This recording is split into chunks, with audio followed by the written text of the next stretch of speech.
Hi, good evening, everyone.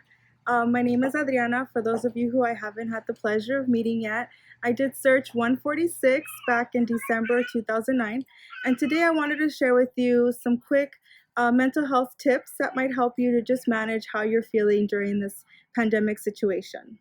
So, as some of you may know, I'm a psychologist, and over the past 6 weeks, I've been working from home with patients who have been experiencing a lot of what you're probably experiencing at home. So I just came up with some quick tips that I wanted to share with you that might help you, again, to just be able to manage better how it is that you're feeling and how you're coping during the situation. So, first, I just wanted to let you know that what you're feeling is absolutely normal and very, very common. So, all of us are feeling scared, we're all feeling worried.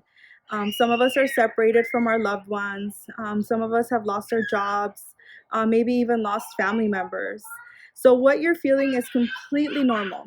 If you're feeling depressed, if you're feeling anxious, if you're having nightmares, bad dreams, if you're just feeling like you're having a hard time dealing with all of this, it's okay. Most of us are, and you're not alone in this. So just know that how you're feeling is completely normal. It's a very common response to what's happening. One thing that you could do to just kind of help minimize some of what you're feeling is to focus on the things that you can control. So there's a lot of things right now that we can't control. And if we focus on those things, then it's going to add to our anxiety. So focusing on what you can control is definitely going to feel you more. It's going to make you feel less helpless and more in control of the situation. Like I can't control that the dogs are all deciding to bark right now while I'm shooting this video. So I'm going to just keep going. So what can you control? Well, you can control how you follow the CDC guidelines. You can control engaging in social distancing behavior. You can control wearing a mask when you go outside. You can't control how other people are going to do that. So try not to focus on others and focus just on what you can do to help yourself. Avoid the news. That's another tip that I wanted to really encourage you all to do. I know that we all want to know what the latest breaking news updates are on the coronavirus, but there's just no way for us to be able to know everything all at once. So minimize how much news you're watching. If you absolutely 100% must watch the news, I would say limit yourself to 30 minutes a day and no more than that.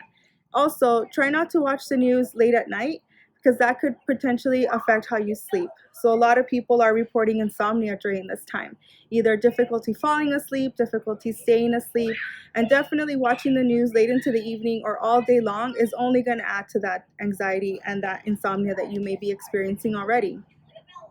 So talking about sleep, here's some quick tips that I like to encourage my patients to do when they're having a hard time sleeping.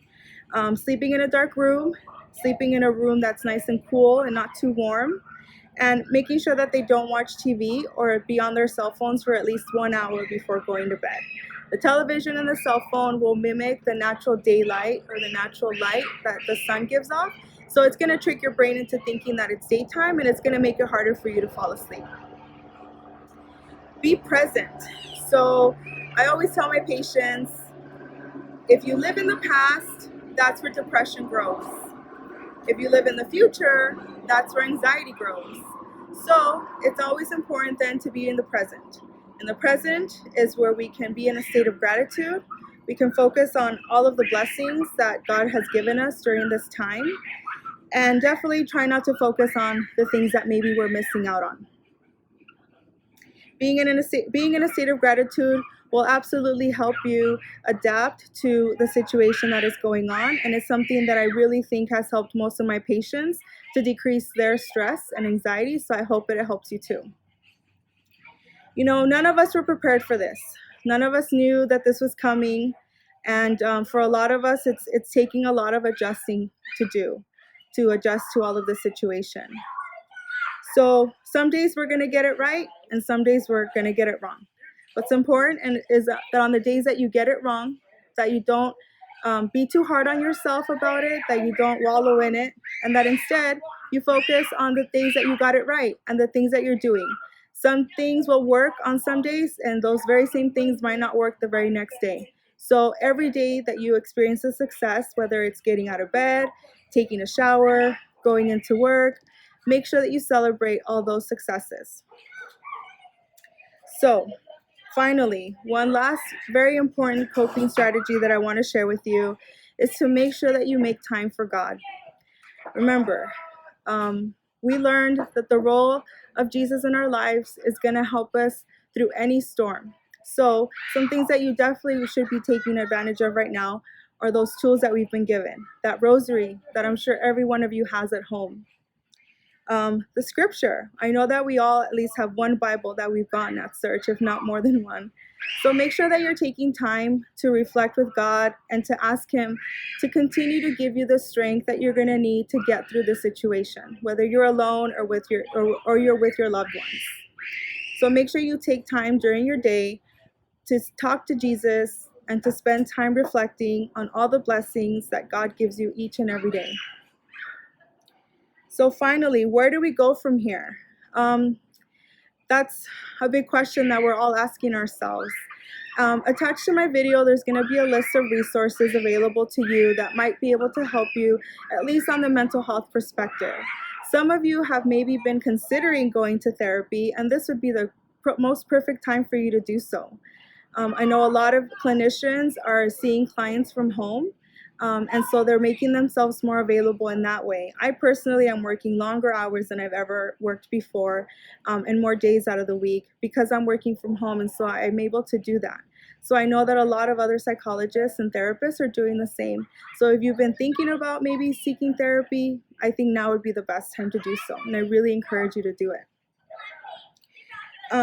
Here as a core team, we have put together a calendar of events, and I hope that you guys take part in all of those events that we put together. We're having rosaries on Mondays. We have the Divine Mercy Chaplet every Friday, and then every Wednesday, we're gonna be showcasing a different video about a different topic. So I really hope that you take advantage of all those events that we have coming up at Search. On behalf of Core Team, I just wanted you guys to know that we love you, we miss you, we are praying for you each and every day, and we are just waiting anxiously for the moment when we can all be reunited again. I'm not sure when that will be, but I know that God will have us in His hands, and He'll make sure that when we do come together, once again, it'll be the most joyous thing ever. So remember, the church is your home, and you are always welcome. Thank you, and God bless you all.